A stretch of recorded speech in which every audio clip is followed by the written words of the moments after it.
Hello à toutes et à tous, aujourd'hui au Café Marché on va parler d'Apple et autant vous le dire, la pomme croquée est en train de croquer le marché. Depuis quelques semaines, l'action Apple a retrouvé des couleurs. Pourquoi? Plusieurs raisons à cela. D'abord parce que Tim Cook a sorti un coup de maître, un investissement massif de 100 milliards de dollars aux États-Unis. Avec ça, Apple évite les fameux droits de douane de 100% annoncés par Trump sur les semi-conducteurs importés. Résultat, l'entreprise sécurise sa chaîne d'approvisionnement, protège ses marges et rassure les investisseurs. Concrètement, ça s'est vu directement en bourse, plus 5% en une séance, puis encore 3% le lendemain.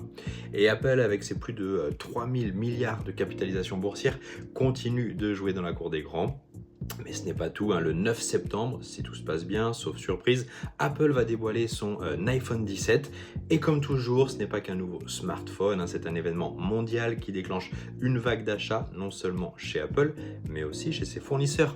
Et là, écoutez bien, parce que c'est la partie qui intéresse les investisseurs smart. Regardez par exemple Lens Technology, le fabricant chinois de verre pour écran. Ses actions viennent de bondir de plus 9% à Shanghai et plus de 15% à Hong Kong après l'annonce de résultats solides.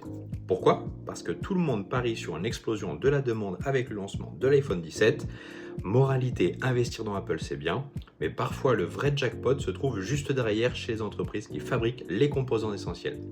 Apple reste solide avec une trésorerie colossale, un virage stratégique vers l'IA et un événement phare en septembre. Mais si vous cherchez la prochaine pépite, gardez un œil sur les fournisseurs. Voilà pour le café marché du jour.